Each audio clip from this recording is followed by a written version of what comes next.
X-Wingace. Hello, my name is X-Wingace, and today I'm going to show you some of the tools within Adobe Illustrator and how to save through web legacy in Adobe Illustrator. So first off, I'm going to show you this. This is more or less used to select things, including this. And the magic tool is quite an interesting tool, as if you have like shapes that are similar, you can basically just select them. So if I were to do that, and then have circle, and then a circle, then I use the magic tool, it more or less selects the same property and all that. But then again, since the coloring is the same, so it selects the other ones. But usually this tool will just allow you to select the same properties that you select and all that. So next is the lasso tool. This is more or less just like selecting everything and all that. I'm gonna make sure to connect it, otherwise it won't work most of the time. But yeah, it's just used to select things and that. Next is the pen tool. You more or less just drag it like that, then make a pattern from it. Next is the curve version that allows you to do curves. So basically you can go around and create a circle like that.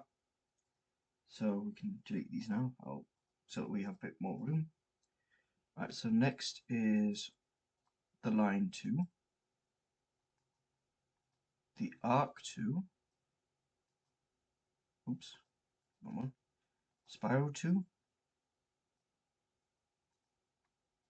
the grid for triangle, well the grid, square, rectangle, triangle, and then you've got the polar tools. Get rid of that.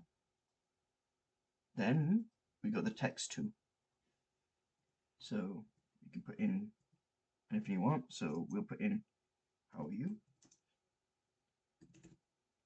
Then we highlight that, and you can change the size. You can change it to be regular or sunbrain, or you can change any of the fonts. Up to you. So next then is the tools. I did show a little bit of it, but there's your square, there's your rounded rectangle, the eclipse, polygon, star, and flare.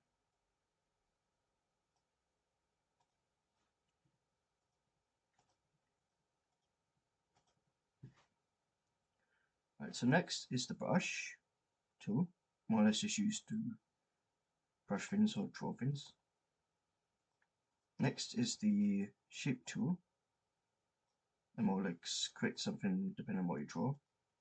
You have the pencil tool, you have the smooth tool, this more or less just makes things smooth. Path eraser tool, this erases the paths, and drawing tool, and more or less just drawing things together like that. Next is the eraser tool, more or less deletes things and all that, or erase something you don't want. Let's get rid of all those. Next is the rotating tool. Technically you would use this if you had an image and you can rotate it. This is scale. Again, if you have an image you can rescale it or non-scale it. It's up to you on that one. This one is the width tool. More or less we have a if like a shape or something, we can increase the width of it like that or like that. So it's more or less up to you how you want to do that one. So the next one is freeform tool. More or less again, if you had an image, you can basically just free tool an image and freeform it to reset it to anything you want. So next is the shape builder. Now technically, if you had something in some shapes like um,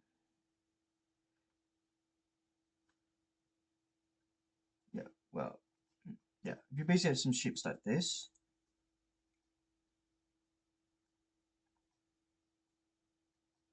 you can then more or less combine it by selecting this. Oh, well, selecting this first and selecting the shapes, and then you would go here and then you would start connecting them like that, and then it will become more or less one image, but you've got to make sure it's close to each other, otherwise it won't work. So the next one then is this tool. All you really have to do is select it, and if you want, you can have some shapes like that on it, and like that. You just basically can place anything there if you wanted to. So the next one then would be, I'm going to do this one first. This is more or less just like a measuring tool, so you can basically just put it like that, and then you can move it upwards like that, and you can also do it on this side as well. You can basically do it any area if you wanted to, but I'm just going to show you the top ones for now. So let's get rid of all that.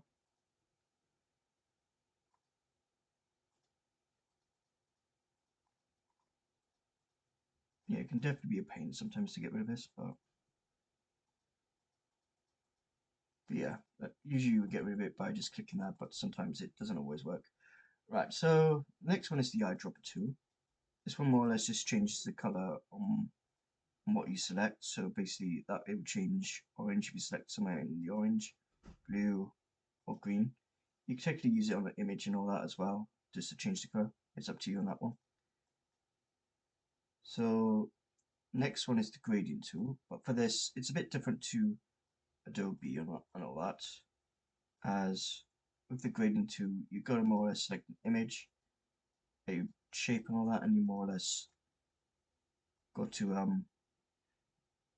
well, more or less color it like that. So it's completely different to Photoshop.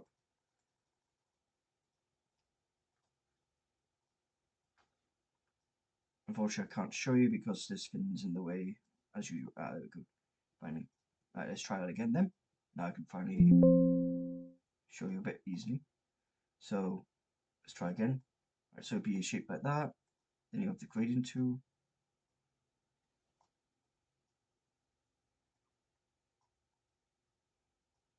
Or sometimes it will not allow you to, which can be a bit of a nuisance sometimes. But yeah, usually if you were to do the gradient tool, it will appear here, and then you can just slide it on the image. It doesn't really technically work as a oh, yeah, it can be a bit thin sometimes when you're trying to get the gradient tool to work.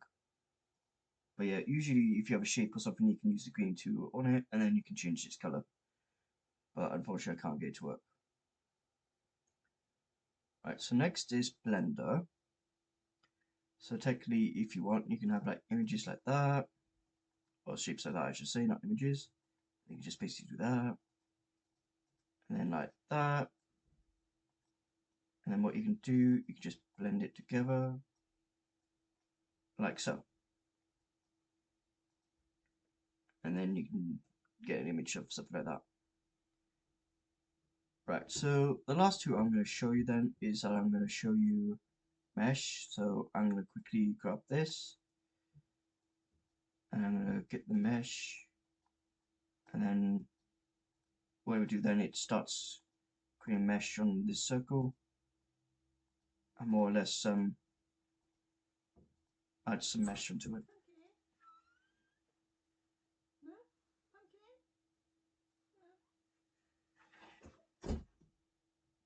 But yeah, more or less has mesh on into it and all that. But if you want to learn more about the shapes, it does tell you on these sliders on what they do and all that. So if you definitely want to learn more there, you can definitely put it here and all that. You can you can definitely learn more about here and all that. So it would be good to read about it. And if you want to learn more, you can like click on learn more, and it would tell you how to use these tools. So yeah, that's it for the tools. Show you how to save through WebGalaxy on Adobe Illustrator. Much like Photoshop, you just go to File, and go to Export, Save for Web, and have your options here, much like Adobe. be Photoshop. I won't go through it all here, so I'll just click save. Then we want to put in the name. I'll just call it test. Then we want to go down to any options. I'm going to go for pictures, and then I'm going to click save.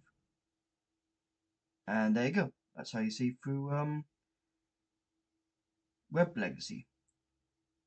Thanks for watching, and hope you enjoyed the videos on me showing you the tools within Adobe Illustrator and showing you how to save through Web Legacy on Adobe Illustrator.